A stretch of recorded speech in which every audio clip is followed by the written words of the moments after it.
The night began with a silence so loud it felt like it was pressing against Mark's chest. The kind of silence that only exists in American suburbs after midnight, when porch lights glow and everyone else's life seems settled except yours. Mark stood in his living room with a glass in his hand, staring at the front door like it might suddenly open and change everything. He didn't know then that this quiet night, fueled by bad decisions and old feelings, would leave a mark on him long after the morning came. Mark had told himself he wouldn't drink alone again. He was 36, not 21. He had responsibilities, a job he cared about, and a life that looked fine from the outside. But fine felt empty lately. The rain outside tapped the windows like impatient fingers, and the sound pulled memories out of places he usually kept locked. He took a slow sip, then another, feeling the warmth settle in his chest. It wasn't about the alcohol. It was about slowing the noise in his head. The house still smelled faintly like Emily's lavender candles, even though she'd been gone for 2 years. Mark never admitted it to anyone, but he'd never replaced them.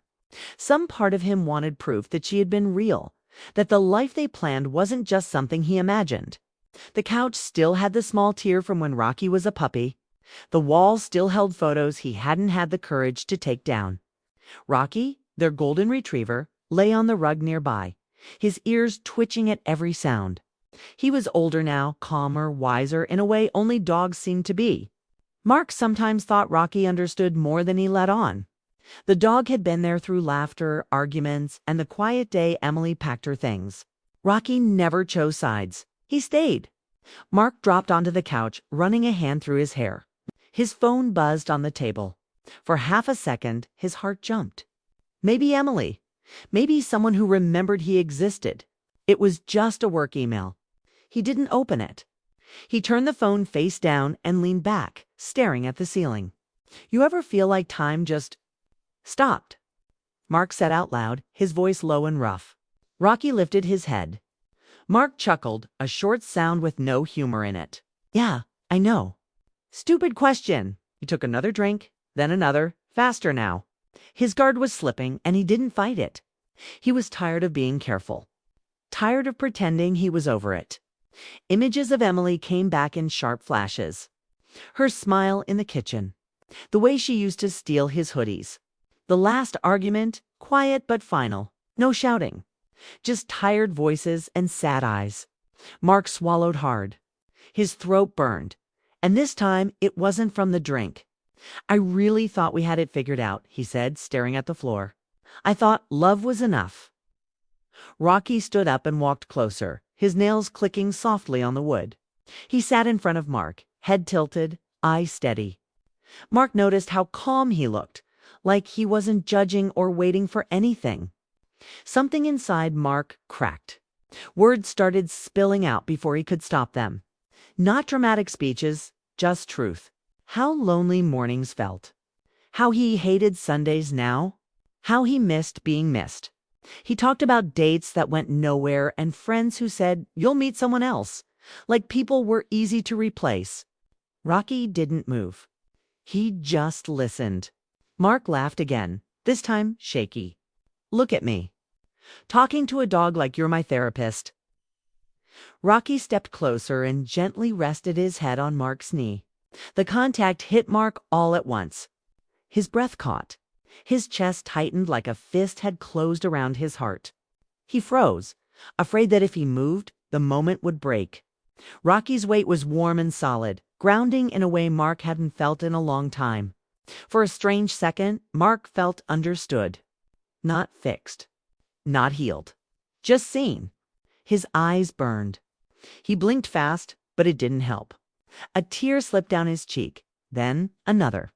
He didn't wipe them away. He didn't feel embarrassed. The alcohol softened the walls he usually kept high, and the quiet made everything feel honest. I don't know how to start over, Mark whispered. I don't even know if I want to. Rocky's tail thumped once, slow and steady. Mark leaned forward, resting his elbows on his knees. His hand moved on its own, rubbing behind Rocky's ears, the same way Emily used to. That memory should have hurt more than it did. Instead, it felt distant, like a photo fading at the edges. The room felt different now. Not lighter, but closer. Like the space between things had shrunk. Mark's thoughts drifted, slower and less controlled. He thought about the man he used to be, full of plans and confidence.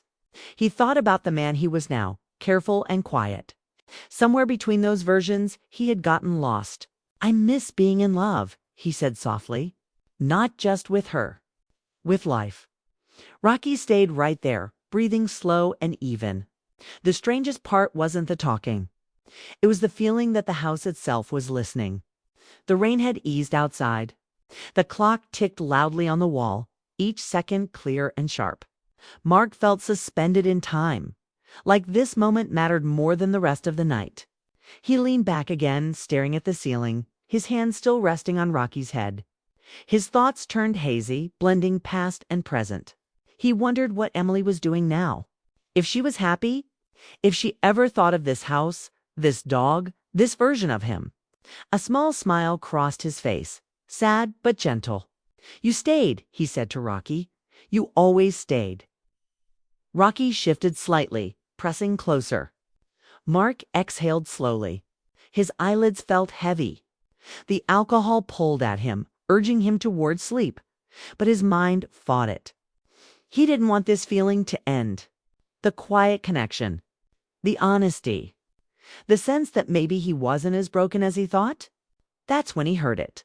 A soft click. Mark's eyes snapped open. His heart kicked hard in his chest. The sound came again, clearer this time. The front door. He sat up too fast, dizzy, gripping the couch. "Hello?" he called, his voice unsteady. Rocky lifted his head, alert but not alarmed. Mark strained to listen. The house was still. No footsteps. No voices. Just the faint hum of the refrigerator and the ticking clock. He frowned, unsure if he imagined it. The alcohol played tricks sometimes. He pushed himself to his feet, swaying slightly. "Probably nothing," he muttered, more to himself than to Rocky. But his heart didn't slow down. As he took a step toward the hallway, a thought crept in, sharp and unexpected. What if this night wasn't just about letting go? What if it was about something he had been avoiding change? Mark paused, hand braced against the wall. Rocky stood behind him, steady as ever. The house felt different again. Not quiet this time, but waiting.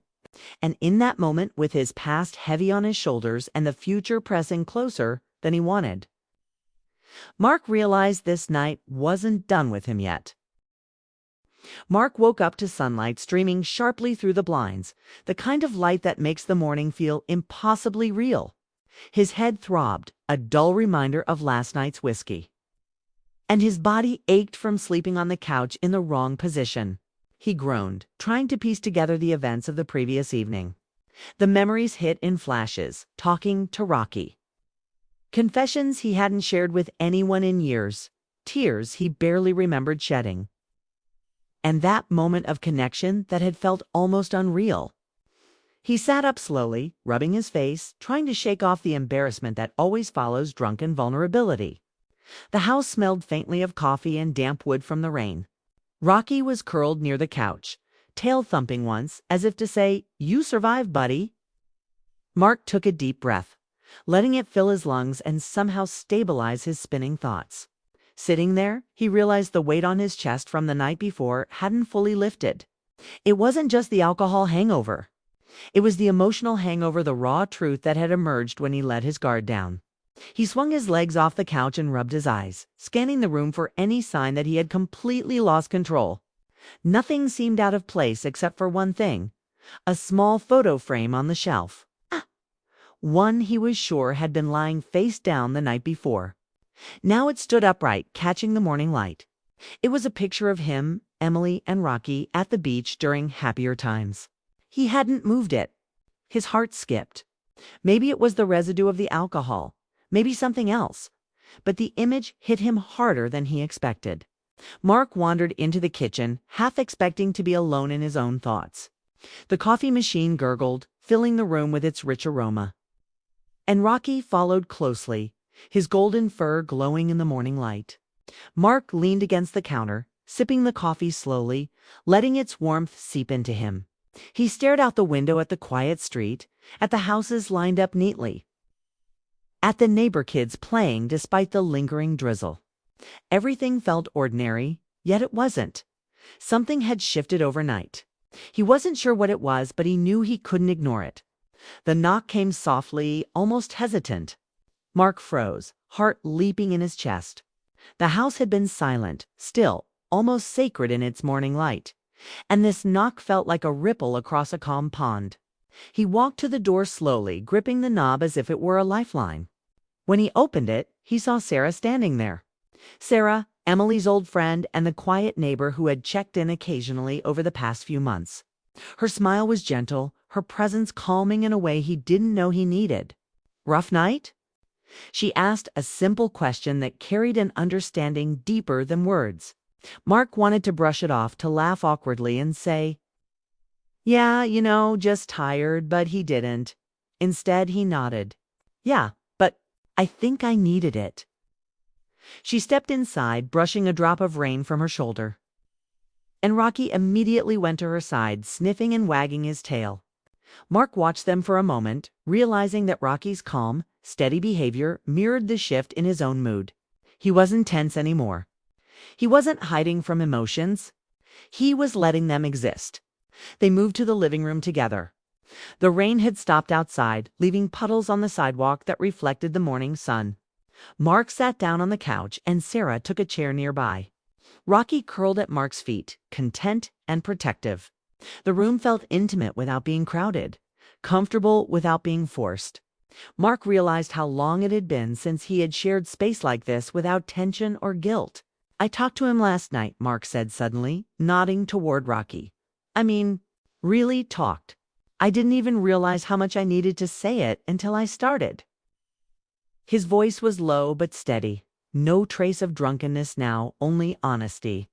Sarah tilted her head, listening, but she didn't interrupt. She didn't judge. She simply let him speak, giving him the space to confront truths he had been avoiding.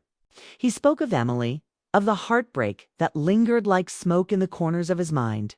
He spoke of the loneliness, the missed opportunities, the quiet despair that had become routine. But he also spoke of hope, the faint, trembling idea that life could still be kind, that connections could be rebuilt, and that new chapters could exist alongside old memories. As he spoke, the tension in his shoulders eased, and he felt lighter. Sarah nodded occasionally, her presence soothing. She shared nothing, but her understanding was clear. Mark noticed how her eyes softened when she looked at him, how her small gestures, ducking a strand of hair behind her ear, adjusting her chair, made him feel seen, recognized, appreciated. Rocky, too, seemed to sense the shift. He rested his head against Mark's knee just as he had last night and thumped his tail in quiet approval. Mark realized something profound in that moment. The strange night with Rocky had been about more than drunken confessions. It had been a test of vulnerability, a bridge to the feelings he had been afraid to confront. He wasn't healed. He wasn't suddenly whole. But he was awake to the possibility of being open again. The morning moved on, light spilling into corners that had been dark for too long.